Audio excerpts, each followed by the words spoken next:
Ek is baie depressief en my kindjie van 8 is ook. Ek weet nie altyd hoekom nie. Hoe vind ek uit wat maak my depressief? Hierdie is algemeen en om uit te vind wat jou depressie veroorsaak, kan jy na 'n paar dinge kyk. Maar ek gaan 2 dinge deel wat baie belangrik is.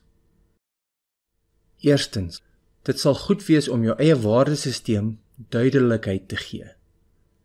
As jy weet wat jou waardes is en hoe jy hulle kan uitleef, dan kan depressie nie sommer 'n vashou plek vind nie. Baie mense weet nie eers dat hulle hul eie waardesisteme kan uitpluis nie. Hier is 3 vrae wat waardes kan duideliker maak. Wat is werklik vir my belangrik? Wat laat my trots, vervuld of verraaid voel? Wat sal ek verdedig en waarvoor sal ek opstaan? Selfs wanneer dit moeilik is. Die tweede belangrike ding, ten opsigte van kinders, is om die volgende te verstaan oor hulle vatbaarheid tydens hulle jong lewens. Vanaf geboorte tot rondom die ouderdom van 7, funksioneer kinders hoofsaaklik in lae-frekwensie breingolftoestande, soortgelyk aan hipnose. Hierdie lae-frekwensie toestande maak kinders besonder vatbaar en absorberend. Hulle neem die hele wêreld direk in, hul onderbewussyn op, soos 'n spons, sonder 'n kritiese filtreringsstelsel. So, 'n baie belangrike ondersoek om te stel, is om te gaan kyk wie het jou geleer tydens daardie tydperk van jou lewe, hoe om dinge te hanteer. Aksies praat harder as woorde.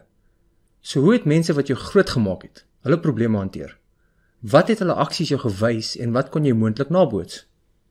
Dit sal baie meer duidelikheid gee oor wat jou dalk kan depressief maak. En dit sit ook klem op die belangrikheid van ouers se invloed op hulle jong kinders.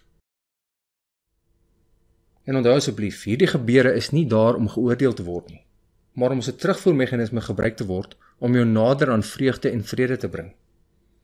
Dankie. Hierdie video is 'n begin van 'n reeks vir Afrikaanssprekende mense. So as jy meer wil sien, teken aan op my kanaal. Want ons gaan deur die dinge gaan wat mense sien as uitdagend, hoe hulle dit benader het en hoe hulle dit hanteer het met hierdie ongelooflike interne hulpbron wat hulle het. Hierdie video is 'n begin van 'n reeks vir Afrikaanssprekende mense. So as jy meer wil sien, teken aan op my kanaal. Want ons gaan deur die dinge gaan wat mense sien as uitdagend, hoe hulle dit benader het en hoe hulle dit hanteer het met hierdie ongelooflike interne hulpbron wat hulle het.